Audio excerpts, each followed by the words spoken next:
And good morning, everyone. Good evening, good afternoon, wherever you're at. We're actually having that conversation and chat in the pre-show. So wherever you are, whatever time it is, I'm just glad you showed up today. We are CyberCast IRL, and we are live. Thanks for joining me. I'm your host, Daniel Lowry. Today is Friday, July the 25th. It is 10 a.m. Eastern time. It's whatever time it is wherever you're at, too. So that's kind of cool, especially for those time travelers, the people that are still in the future. Which is a weird sentence to say, but a lot of fun. Good to see everyone this morning. Give shout outs to the chat. A lot of cool people already in the chat, having a good time, talking it up today. I see Wes Bryan in the house. Of course, we got Wayne's Real World. Let's see here. Alan Reeder, number one in the chat, if I'm not mistaken. Or was it Wayne? The Kyle, Mark Fuentes, Luke Canfield. So many cool people.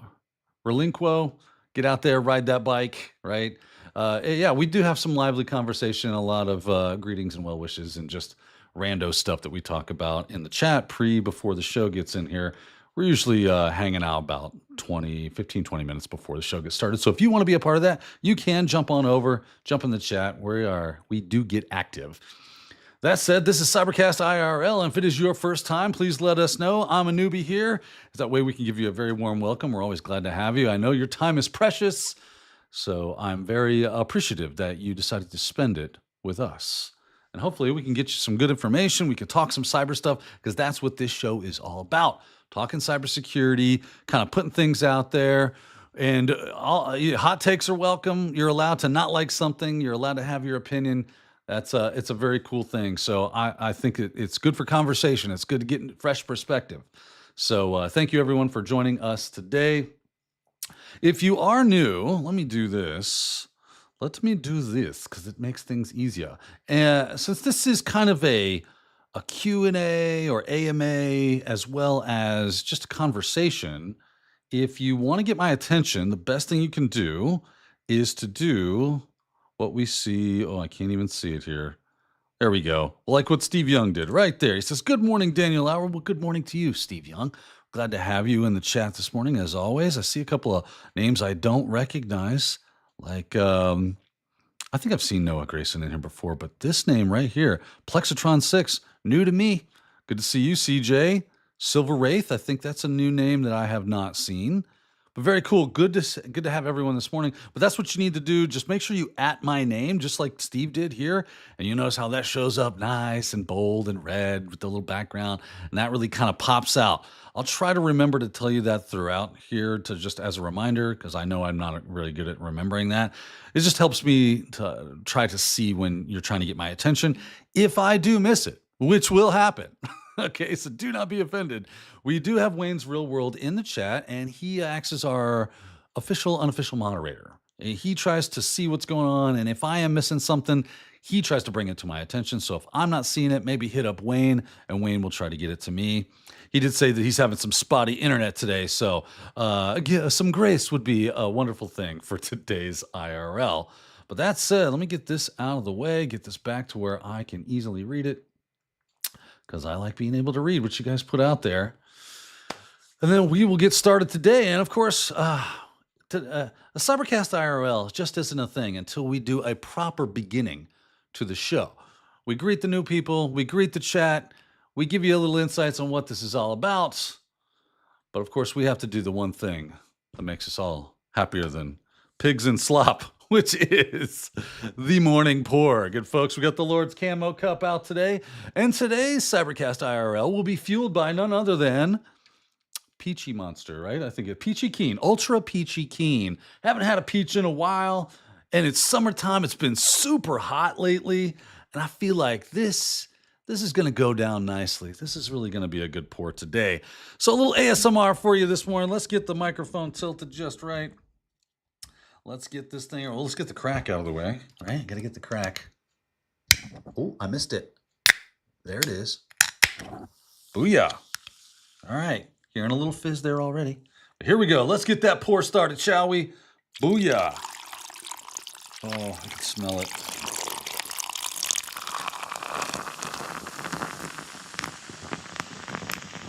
Must control the pour. Not too much. Not too little. Perfect. Oh my word! It is it is on the brim, literally on the brim. This is as close to filling this cup up without going over as I literally can get. All right, I got to get some out of here, so I cannot put the top on.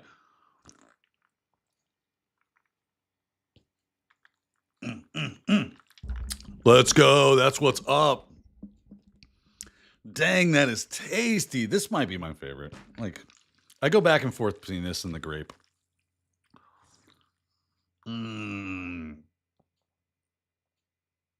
Goodness gracious, that is good.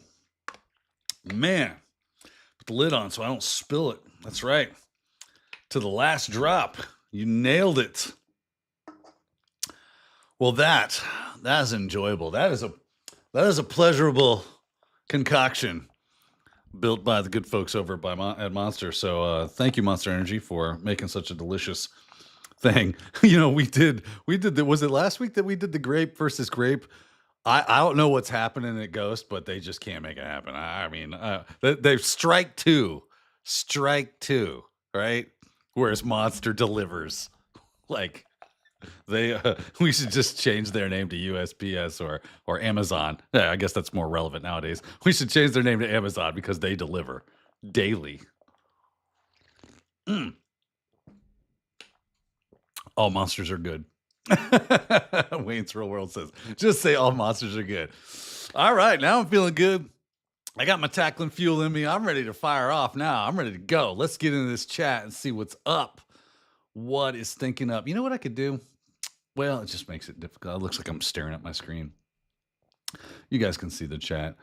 Oh, Embro7791 says, thanks for everything. Well, thank you. No, thank you. Right? This is about us. This is about building community. This is about having a good time, learning together, right? I'm not above you. You're not below. And you know what I mean? We're all equals here.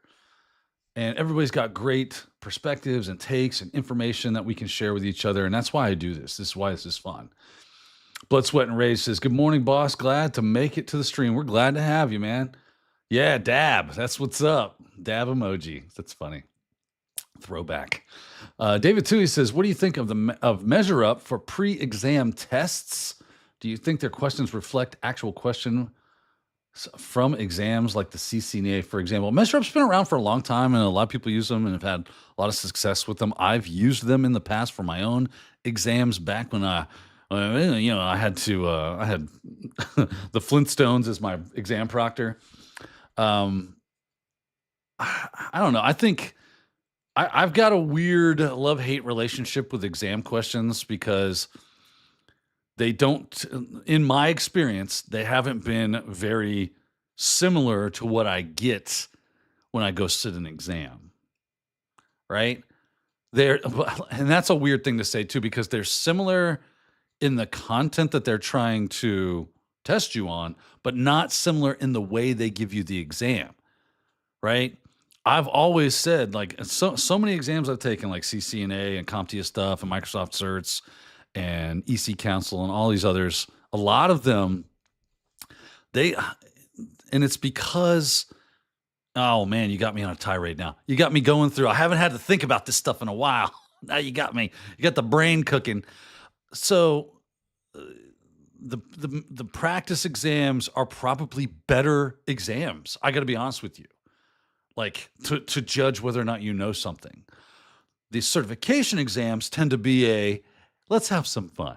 Let's see let me throw you some curveballs. And you're like, I don't want curveballs. I just want you to ask me the flipping question. Why are we curveballing stuff? This ain't curveball time. Yeah, what are you trying to ice the kicker? What is this? So that's one of my big issues with certifications is that many times they're testing you on how well you take a test and not so much on the information you should be knowing. Where things like Measure Up, that's exactly what they do. They don't try to trick you. They just go, hey, here's a question on TCP/IP. Which is the right answer? Right? So in that sense, yes, they test you on the same things. They just don't test you in the same way a lot of times, right? And of course, they can't get too close to what the actual exam is. Otherwise, they would be kind of like giving you the test questions. And, so there's some ethical boundaries there that are difficult to traverse. It makes things complicated. It makes things difficult. So, yeah, David, I don't have a problem with Measure Up. I think that it's great for if you want to know, do I know this stuff? They're great for that. And of course, the larger the test question pool they have, the better. So you're not getting the same questions over again. I'm the kind of person that if I see a question, whether I get it right, wrong, or indifferent, I will know the answer next time because I read the question. Like I could utilize test dumps really easily because my brain just sticks it. Like if I read a question and I see the answer, it's in the head for the rest of my life. It doesn't go away. So, or at least I say the rest of my life, if for a while. Like, oh, Wes Bryan in the chat. Everybody give him a good morning. My dude, he's doing a lot of live stream stuff too. You got to check him out, especially if you're going for certification stuff. He's live streaming a lot of the things that he is working on in his Discord. So give him a shout out. Go join his Discord. Speaking of Discord, if you want to join my Discord, CyberCast IRL, we have a Discord. Link is in the description of the show. And if you want to support the Monster Pour, if you enjoyed that, which I sure do, I'm going to go ahead and get another tug. If that's something you enjoy, you can support the show and the pour with a Buy Me a Monster. Link is in the description below. You can share a little dough with me. These things are not free, man. They're actually getting quite expensive. Like if you buy one of these things at the gas station, it's almost $4 at this point just for one can. So if you too can help a hungry monster person support their habit by hitting that link and what's the word I'm looking for? Donating. That's it. Donating to the cause. All right, keep on rocking here. What else we got going in the chatteroo? Chat. Victor Rosa in the house. Good morning to everyone. And we've got Super User Do. What are your thoughts on the eCPPT? Oh, which one is the eCPPT? Now you got me. Let me pull that up. Let's go take a look at that. That's INE used to be llmsecurity, the eCPPT exam certification. I'm going to bring that up. That is llmsecurity Certified Professional Penetration Tester. I've not taken this certification exam. I haven't taken certs in a while just because I'm not a fan of taking certifications for the fun of having. I'm not a cert hunter, as it were. I much prefer to just take the training, and if I need the certification, I would go get it. But I just like looking at people's training. I like seeing how they explain things. Here we go. INE certification, 100% practical, highly respected ethical hacking. So yeah, there with INE, I remember when llmsecurity was just llmsecurity, and they kind of went through the same thing a lot of organizations were going through at that time, and that we've seen. So like I worked for IT Pro TV. IT Pro TV merged with ACI Learning, and now it's just ACI Learning, and it's not really the same thing as it was back then. So there you go. Then I think almost at the exact same time, it was really similar around that same time frame.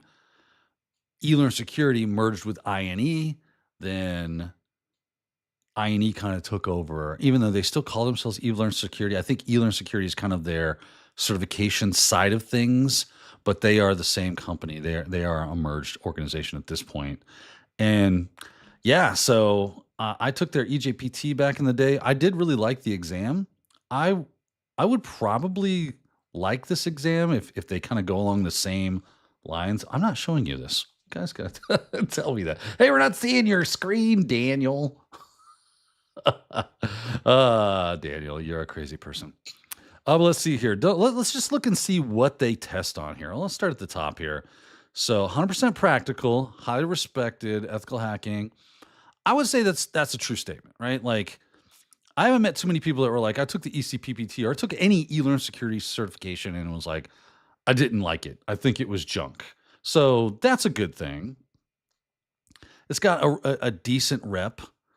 It kind of lost a lot of that momentum once honestly TCM came out and they did the PNPT and that kind of stuff hit the scene. They took over like a brush fire. and for good reason. It was a good exam. It still is. It's a great exam. It's practical, it's hands-on, and a lot of people are just kind of like pushing people over to that side of the thing. But this is totally fine. You could again, I haven't taken this specific exam. I have good thoughts and vibes when it comes to llmsecurity stuff.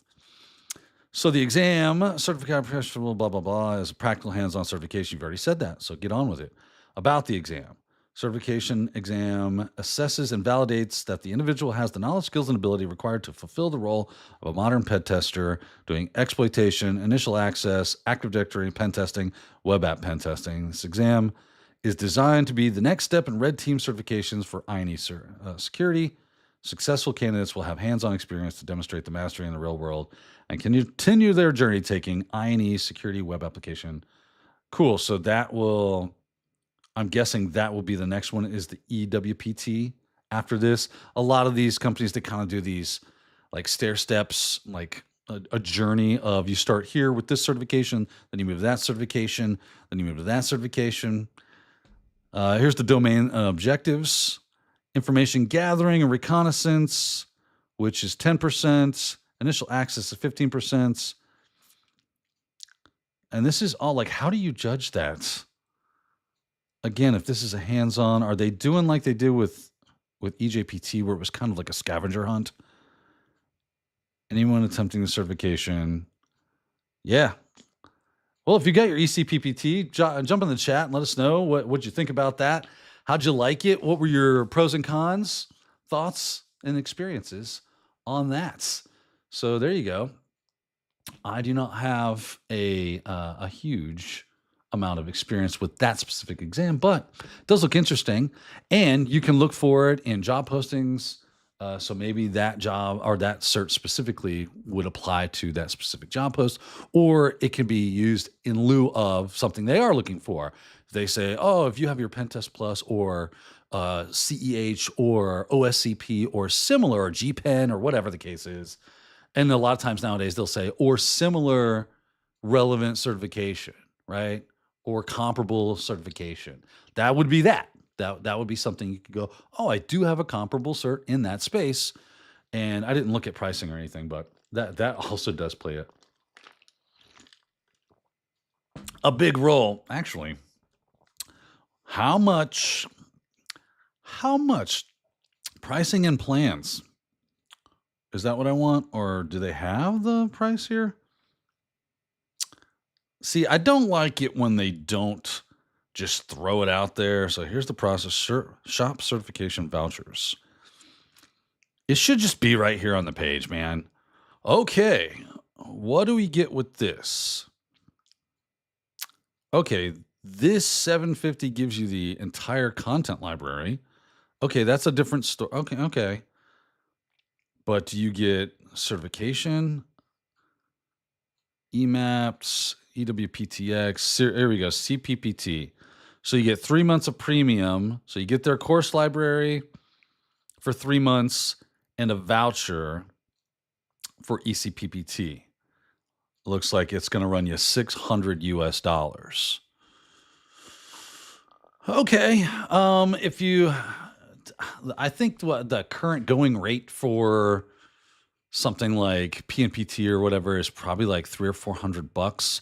OSCP is much more expensive. I want to say like Pentest Plus is probably around the $400 range, somewhere in there. And then if you think of things like, so GPen's going to be expensive, but and CEH, that is also much more money than that. So this is kind of mid-tier price-wise, it looks like. Plus you get their training with it. That's probably not a bad deal, honestly. Yeah, what are you going to do? So there you go. Hopefully that information helps you make a more informed decision, because that's really what it's all about, making those informed decisions. All right, Chatola, let's see what you got going on for me today. eCPPT, take on, okay, White Hat Sheepdog, what's your take on certain retiring certs such as CompTIA's ITF Plus and Cloud Essentials?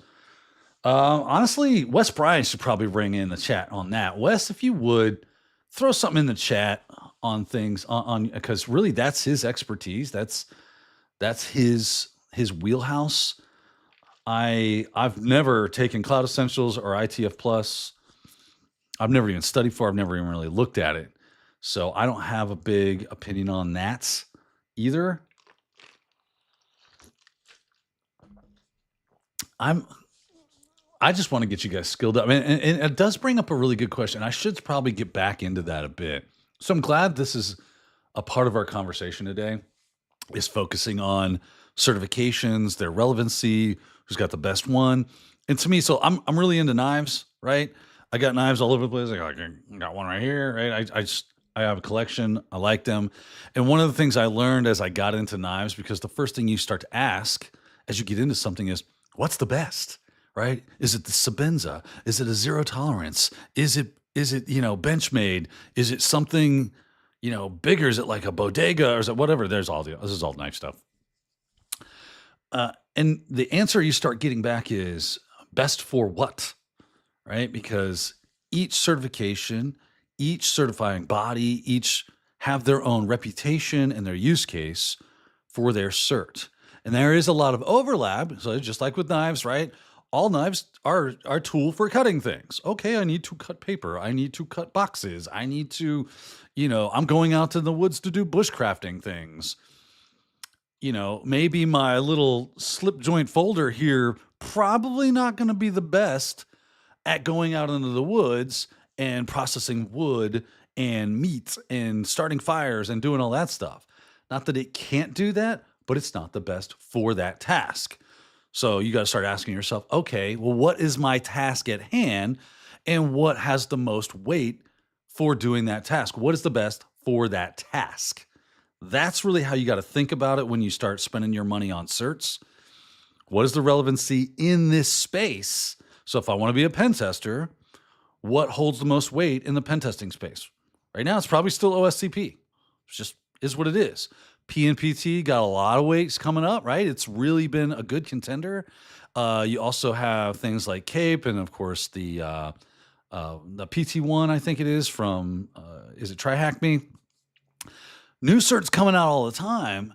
So a lot of competition, and competition's good for us as the consumer because, right, lowers prices because they want to compete. They want to get your business away from other competing vendors. So they want to give you the best bang for your buck. That's why you always see like a Walgreens next to a CVS, and they're competing with each other, and it's the same thing when it comes to certifications. You got to look at job posts. What are the certs that you are seeing that people are getting, that they are raving about, that they're saying that this is a good certification. I enjoyed this. I learned a lot taking the training. I see recognition in the space over it, right? That's not a knife. This is a knife. I've got a few of those. If you've never seen the movie The Hunted with Benicio del Toro and Tommy Lee Jones, I have that knife that Benicio del Toro uses, the tracker. Very cool. Actually, that's a Dave Beck WSK, but I have the Tom Brown version of it, which is the tracker made by Tops. It's awesome. I love that thing. It's so much fun. But there you go. So yeah, certifications, they are important for us. We do use them. They are a part of the equation. So you want to make sure that you are filling that equation piece with the best things possible that are going to help you stand out, have the necessary, what's the word I'm looking for? The necessary fabric that you're going to need for the jobs that you're looking for. And that goes for if you're doing DFIR, if you're doing SOC, if you're doing whatever the case is. You need to find those certs that are relevant within those space, that have a lot of good brand recognition as well as a good reputation. And then that's what's up. Yeah, Tom Brown tracker, baby. I got one. They're awesome. Striders, very cool. Very cool. I love Strider. Wish I had one. I got a copy of one, but it's not the real deal. All right, let's check the chat. Let's check the chat. Happy Friday, Space Tacos. Thank you for saying happy Friday. I appreciate it. The Pain, officially starting my home lab, getting the Ethernet cords in today, Read a Machine, dedicated website host, and Docker Box, OpenWRT router. Really curious where I should begin. Well, obviously you got a lot of work to do. That WRT router is probably going to be where you're going to want to start because you got to build the defense first, and then you can start ingesting logs and telemetry and all that other fun stuff. So you can do that. CEH is $1,200, says the Kyle. Yeah, yeah, man. I don't want to get off topic here. All right. Happy Friday here. Am I missing anything else? Anything else? Peachy Keen, darn right. Delicious. Kyle, I like INE.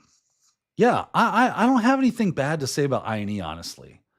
I haven't heard any bad things. I haven't had any bad experiences with them. Any plan? Okay, talking about haircut fish. I'm just trying to look through here. Looks like my wife is in chat today. Hello, my dear. Love you. Hugs and kisses. Thanks for watching the kids all day while I sit in my dungeon.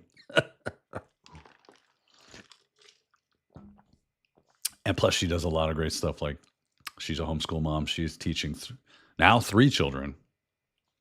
She is a busy lady herself. All right, so the Pain is officially starting his home lab.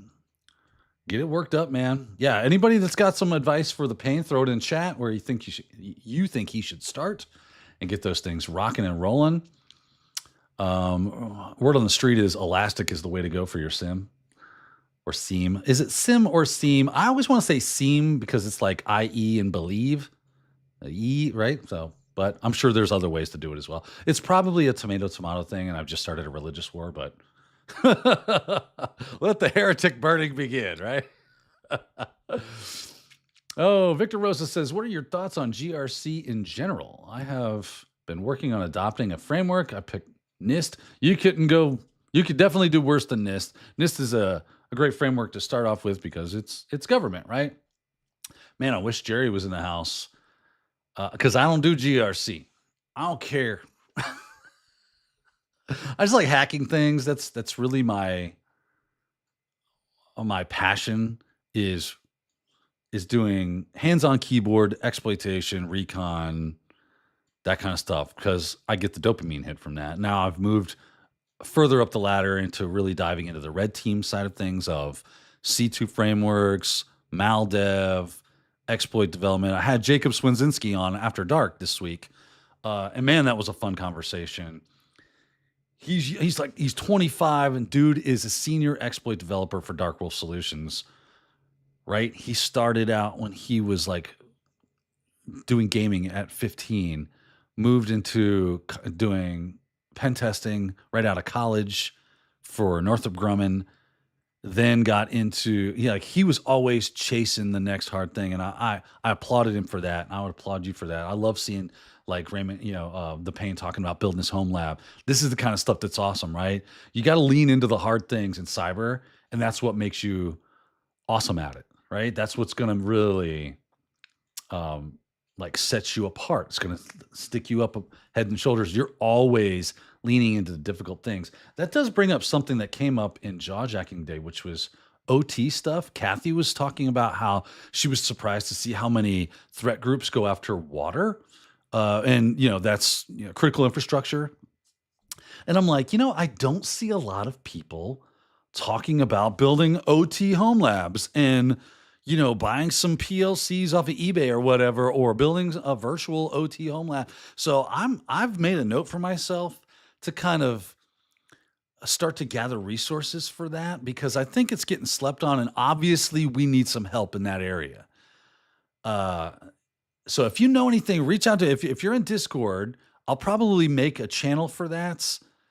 Like shareable resources or something to that effect, or maybe even specific to the OT thing, critical infrastructure. So if you know of that stuff, drop that in my Discord channel for me if you would, because I want to just build a big, like a GitHub repo that I can just point people to and go, here's where you start. And maybe that's a link to other, it's like a recursive thing. It goes to other GitHub repos. But we need to get some good practitioners in there, and hopefully a lot of people get into that kind of stuff because we need the help in that area. Let's see here. The haircut fish. If you were a carny, would you be the knife ring toss guy? Absolutely. Everybody talking about my knife stuff. I do enjoy them. They are very cool. Tech Ricky says, Barrett, you say we need to have a gun chat at Wild West Hacking Fest. Absolutely. I love stuff like that. Like guns are fun. I've been shooting since I was a kid. A lot of fun there. Kathy says Daniel respects GRC, but he ain't gonna do it. She knows me all too well. Let's see what else we got going on here. The Kyle says we're a homeschool family too. Lost the Florida Step Up program. Gotcha. Yeah, interesting. Okay, we are at the midway here, and with that, I kind of want to move into something. I talked to Kathy about this, and she was like, "What the heck?" And I was like, "Yeah." So in cybersecurity, we talk a lot about how to get work, right? Jobs. And why is it that I've got to submit like 500 resumes to get 2 callbacks and then nothing after that? And it is frustrating. I'm not going to lie. That is difficult. And we talk a lot about why that is. And I wanted to emphasize something specific today. It's not the only thing, but it is one of the things. And it's a very interesting thing. And if you're not aware of this, you're probably ultra frustrated and you don't know why. You're like, what is going on? And this is the topic of ghost jobs. And if you haven't heard of ghost jobs, let's bring you into this conversation here. And the reason this came up was because I just happened to bump into this article from a few years ago. This is a survey, job seekers beware of ghost jobs. Now, I've always seen this as, I never heard the term ghost jobs before. I've always heard it as just like fake job posting, very generic terminology. There is a term for it, and it's called ghost jobs. And these ghost jobs, it says, does job opening mean something different today than it used to be in the past? Key takeaways. 68% of managers had job openings active for more than 30 days. 1 in 10 managers had job openings are open for 6 months. 1 in 5 managers don't plan to fill job openings until 2020. This was in 2022 that this came out, so just like 3 years ago.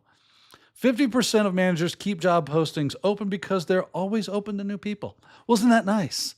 So you're just leaving these things open, filling us with hopes and dreams and aspirations of being able to get into some work, but it's not really real, right? It's just more of a, well, if we see the right person. But that's not the only reason that we see ghost jobs, right? As I look through here, we can see about how these things were open. And of course, as I look through it, I did some Googling, and of course, ChatGPT, or this is Gemini, comes out. It says, in 2025, publicly posted job openings for which an employer has no immediate intention of hiring.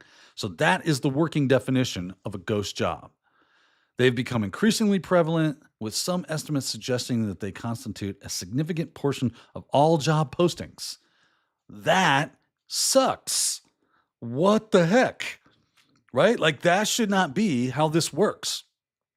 These fake listings are used by companies for various reasons, including, and let's kind of go through this here, the illusion of growth. So this, if you're like, why do they do this?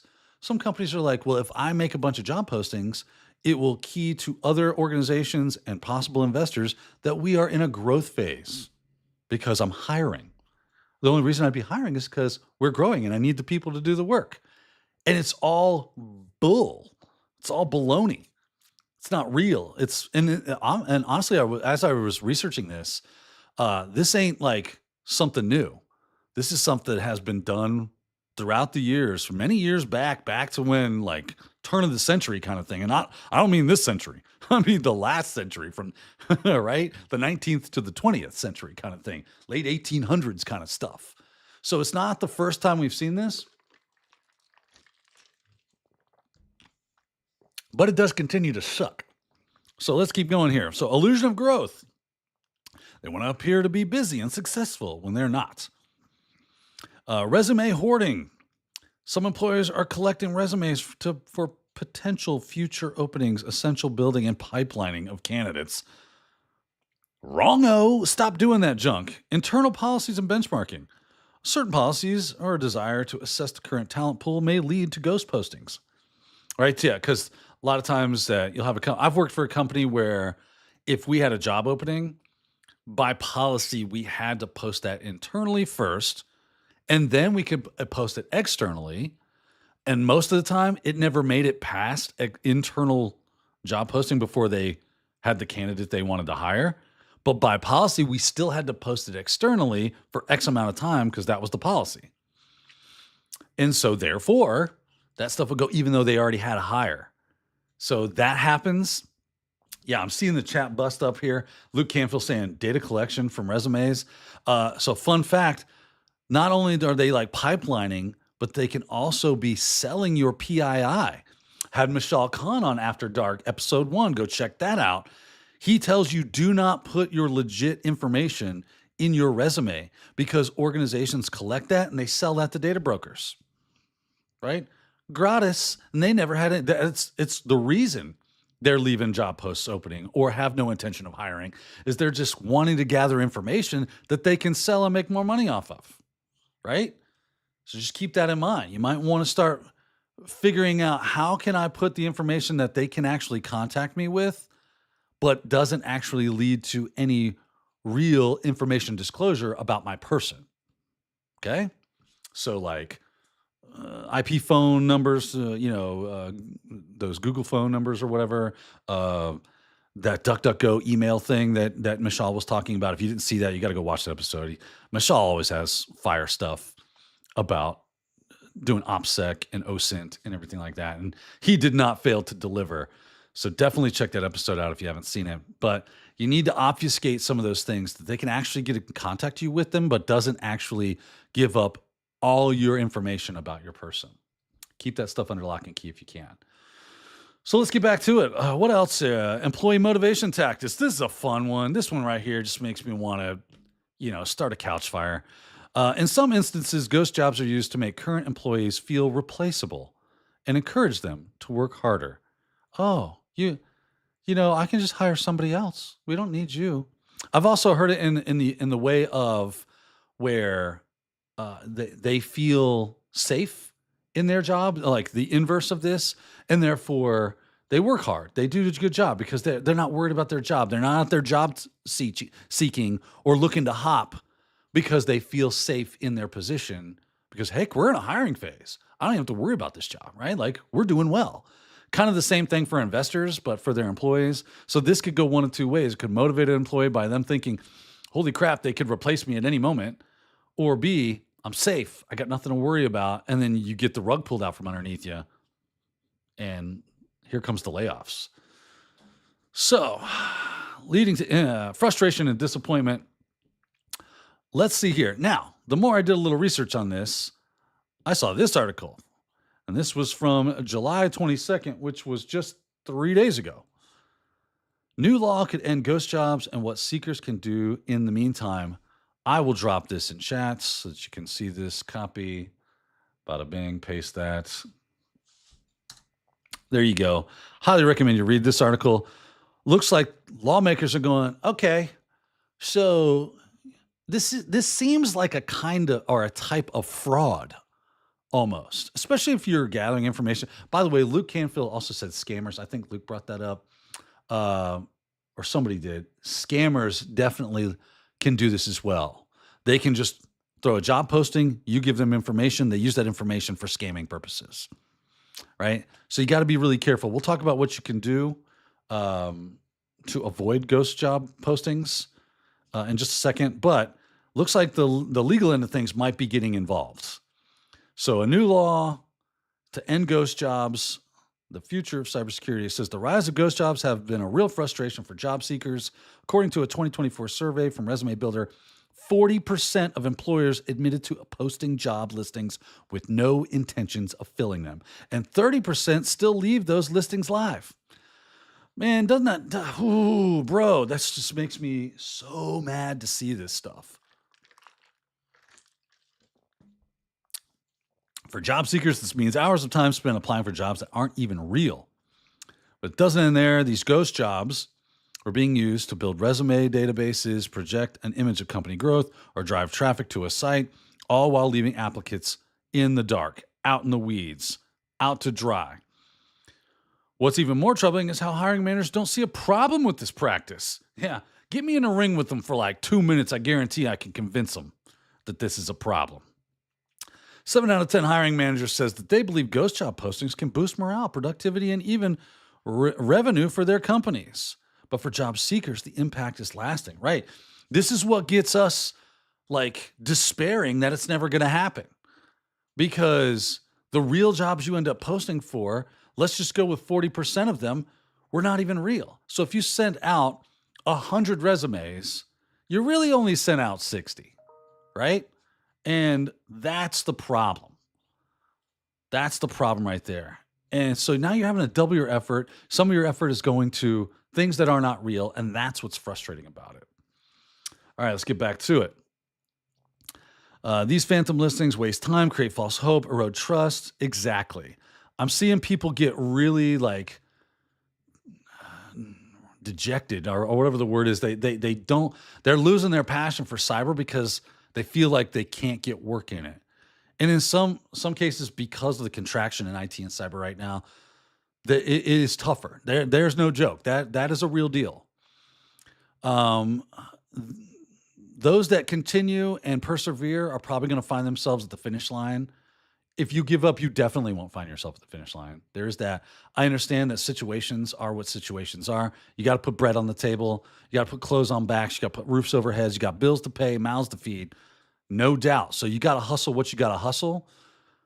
But it just becomes more of a prioritization.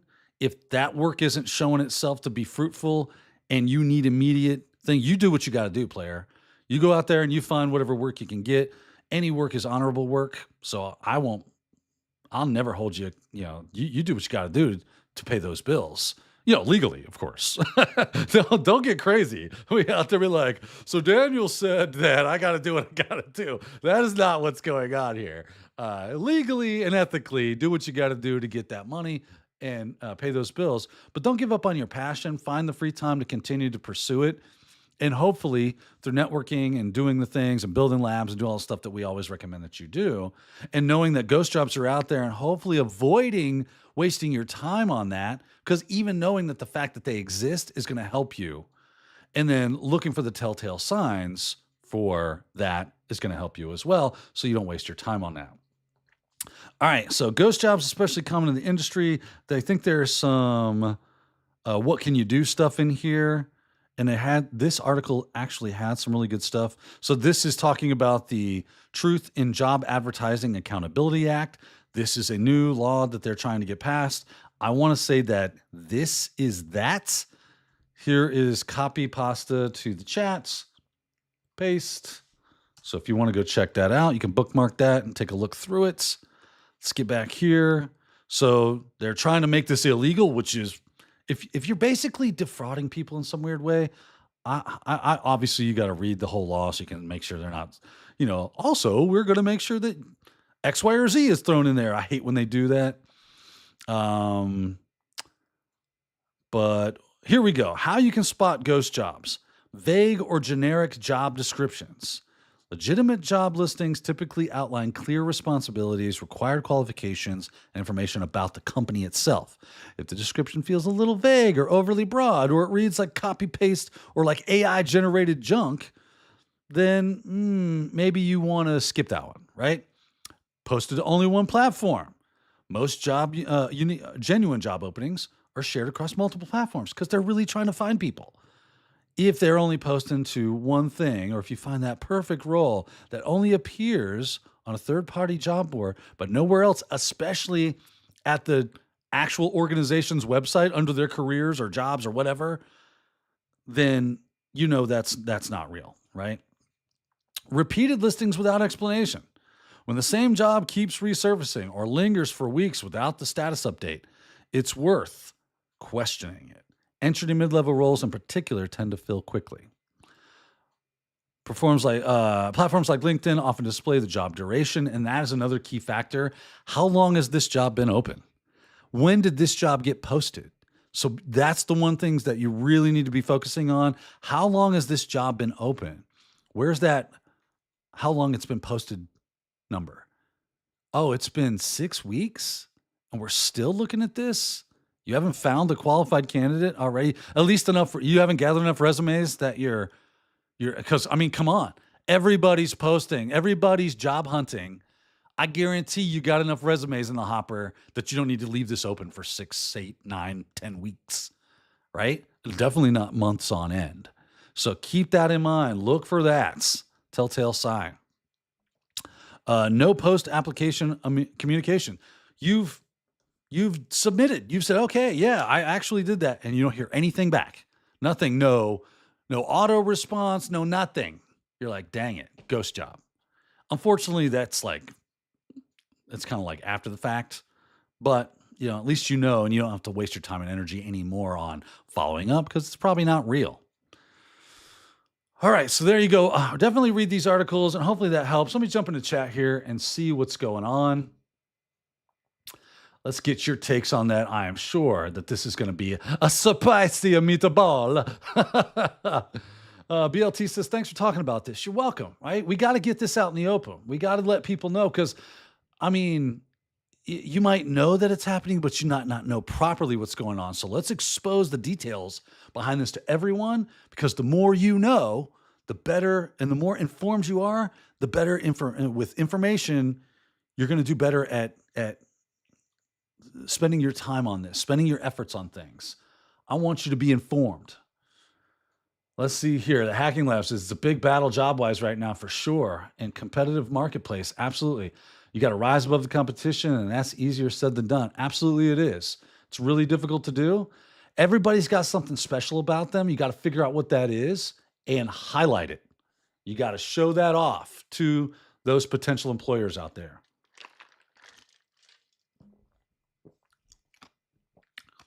There you go. Ghost jobs and scammers. It was Luke Canfield that said that. Thank you, Luke, for bringing that up. BLT, thanks for talking about this. No problem. Let's see here. White Hat Sheepdog says they say 80% of jobs are never posted. That's unfortunate, right? Well, it's just probably because they hired internally or they knew somebody and they just reached out and got that. But the jobs that are posted, if 40% of them are not legit, that is a problem. Like they shouldn't be doing that. Of course they don't see a problem with it, right? It benefits them. Nobody sees a problem with things that benefit them. You have to look at it from a different perspective and to see, oh, maybe I have crossed a line here. Maybe I am causing pain and suffering in some way, shape, or form to other people. Wayne's Real World says, hey, lay off the policy, LOL. It's just what it is. I just want to make sure it's out there that people know that does happen. White Hat Sheepdog. One of the craziest stories I heard this week are people posting their checking accounts info in feeds, videos, hoping to get cash prize transfers. Oh my word. People. We do not post PII that has anything to do with our financial information in a public forum, right? You got to keep that junk under lock and key, man. They need some security awareness training ASAP. My goodness, that is, woo. We got to do a better job, people, of getting that information out there, apparently. Let's see here. Look at the chat. Super user do. Seems like if I have near 50% chance of applying for a job that doesn't even exist, I'll do better just starting a pen test side hustle and trying to grow my own business. That's great advice, honestly. I listen to a lot of CEO podcasts now and people that are business-minded because I want to understand business a little bit better. And one guy I was listening to was talking about single proprietor entrepreneurships, right? It's just one person doing a job. Like they're kind of being a contractor for everything they do. Instead of working for an organization, you contract for organizations, you do the thing for them, and then you get paid and you walk away. You don't have to worry about layoffs because you're just building books of business and fulfilling contracts and getting your money. So I'm honestly kind of like enticed by that idea. It seems like a really cool way to go where everybody's their own boss. And not that will ever get rid of like corporate environments where you have to pay people to do things as businesses grow. But I think that we're going to see a lot more of that coming up. And I think that would be a good thing. Oh, let's see here. Whitehead Sheepdog. I would pay for a pay-per-view with Daniel fighting these clowns. Oh man, you hook it up. I'll get in a ring. I don't even care. I'm an old man. I ain't as good as I once was, but I'm as good once as I ever was. And they don't want to tangle with that Wolverine. That's for sure. Let's see. What else do we got? Wayne's Real World says, bad boys, what you gonna do? Whitehead Sheepdog again. How many people submit an application in person anymore? And it seems if they allow the more, there may be less of this. Every employer now says to fill it out online. And at least that's good. Like it is a bit of an extra step to go to them directly and say, hey, I would like to submit for a job. I just wanted to shake your hand, look you in the eye, and let you know I'm a good candidate. I'd love to get, an interview. And if they go, cool, go fill that out online. If you do get a face-to-face with them in some way, shape, or form, if you get past just the gatekeeper there that's taking those resumes and or telling you to go fill it out online, that would be great, because at least you can say, absolutely, I will submit this online, but I wanted to look you in the. That's an opportunity for you to stand out if you can get in front of the person that would actually be looking at your resume, and now you've got confirmation that job, and you can even say at that point in time, there's a lot of ghost jobs out there right now, so I want to make sure that my effort is going toward legitimate offers, legitimate openings, and let you know there's a legitimate person on the other end that's going to give you 110%. And we know that each other are real. In this disconnected world, I wanted to connect with you a little bit. And that's cool. I understand you got to fill that out online. But man, that leaves an impression, right? And they might go, okay, what's your name again? I want to make sure I read that resume. Absolutely. Do you want me to just send it to you directly instead of going through that? I'll still do that. But if you want me to, right? Once you get a conversation going with someone, it's a completely different world. Now, does that take work and effort? Yeah, of course. And it's not always practical to do so. But if you can, especially for an org that you think, I think I'd be a great fit there, that would be something you may want to try to do specifically, right? To get some more in person. And if you can't do it in person, reach out to them on their LinkedIn profiles. Start talking to them wherever they haunt. You got to start going there and making your presence known, and heck, promote them on your socials. Oh, I ran into this company and I really like what they're doing. Shout out to them at their names, at their company. Give them free promotion. They're going to go, whoa, well, thank you so much. I really appreciate that you've got that going on. Man, I'm eating up time, but I think this is a good conversation. I've got one other thing that's not related that I wanted to show you guys today.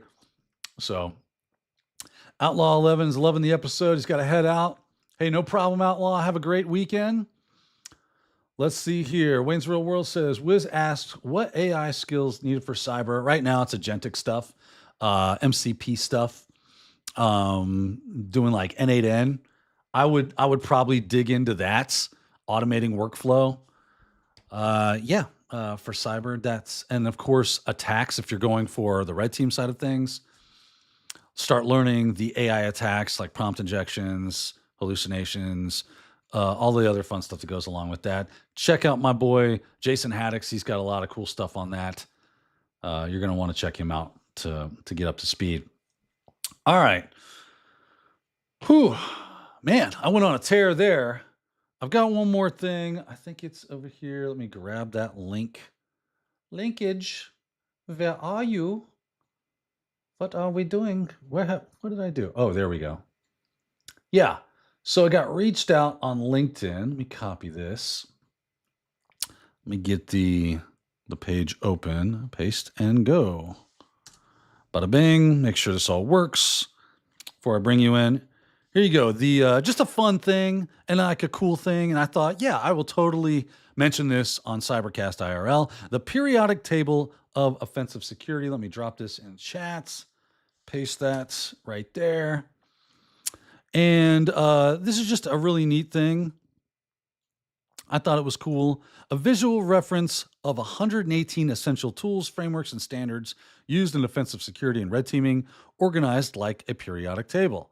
So as you start over here, you have reconnaissance on this side of things, enumeration and fuzzing tools belong in here, exploitation stuff go in here, post-exploitation things in there, and then frameworks and standard over in the green.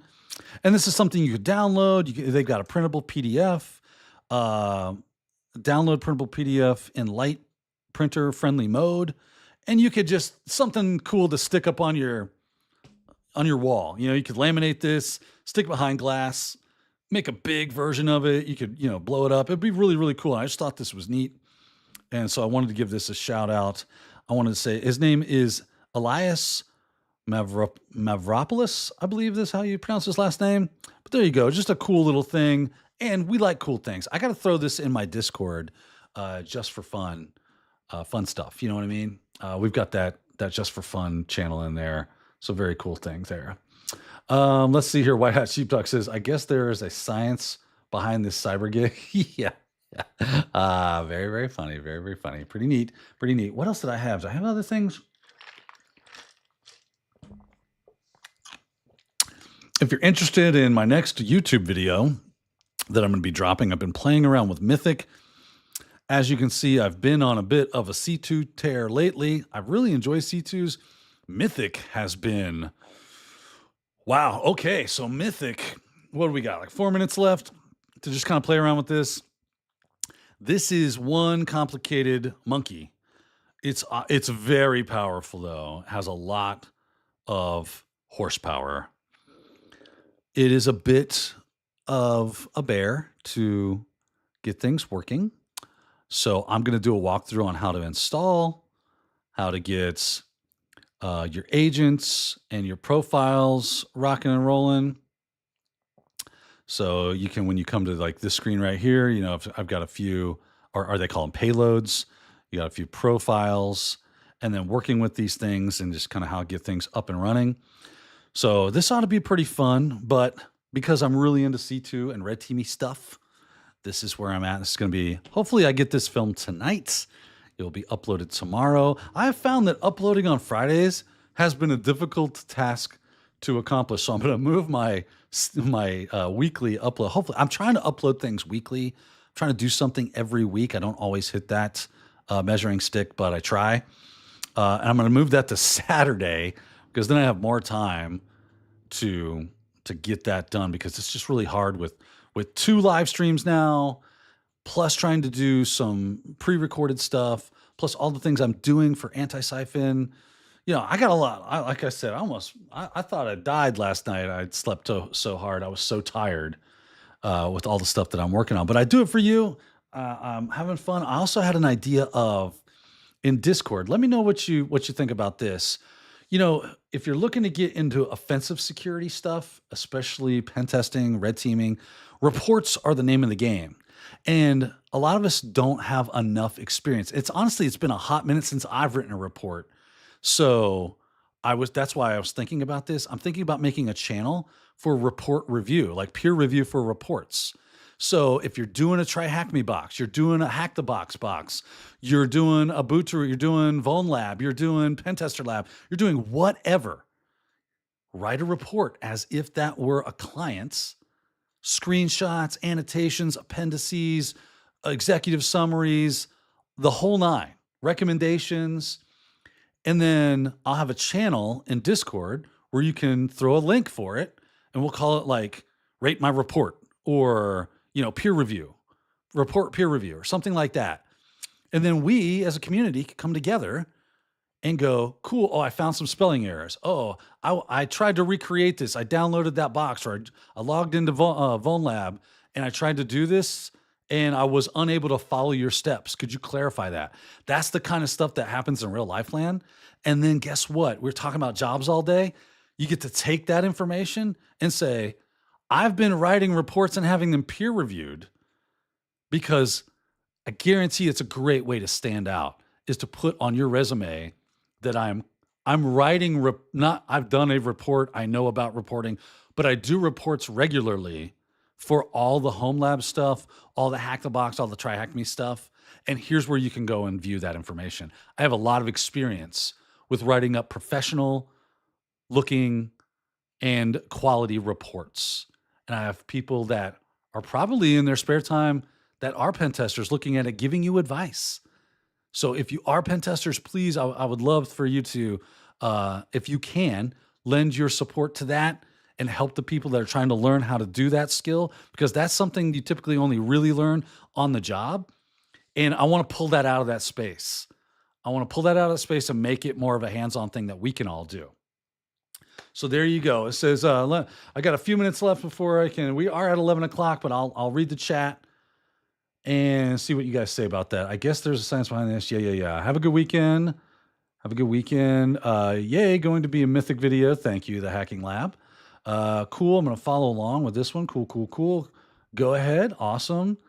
And then Whitehead Sheepdog says, when are you going to make a cert? Seems like it will happen one day. I don't know. I don't know if I'll ever make a cert, but maybe one day. You never know, right? Future is the future is. I don't know what it is going to bring us, but maybe one day. Time to make some swag. Lowry Labs, you can even make certs. Very cool. Reporting is an art. Absolutely. It absolutely is. Christopher Ryan Rains says, great show. Have a great weekend, everybody. It looks like everyone's dipping out. But if you are in Discord, go check out the Discord. If you're not, link to below. You can definitely join us there. I'd love to see you in our Discord. I want to see more interaction there. I want to see people talking, supporting each other. I feel like the reason I have Discord is for everyone to have that community, go to learn together. So start stuff together, build relationships there. That's what it's there for. So go forth and do those things. Thanks everyone for joining us. Of course, if you like this episode, if you enjoyed it, you got a lot out of it, you know what to do. Hit the like and subscribe. Notification bell for when we're dropping new stuff, which is happening fairly regularly at this point. So you don't want to miss any of that stuff. What else can you do? Oh, there's the Buy Me a Monster. If you want to support the morning poor, please. They get expensive. So there's that. You can also join the Discord link down below as well. And yeah, hope to see you on CyberCast After Dark on Wednesday night at 9 p.m. Eastern. Also dropping new videos all the time here as well. I think I've done all the quote unquote marketing things. Leave me a comment in below. Tell me what you like. Tell me what you want to see. Would love to see that. Thanks for all your support, everyone. And thanks for joining me today. And until next time, that's right. Keep hacking.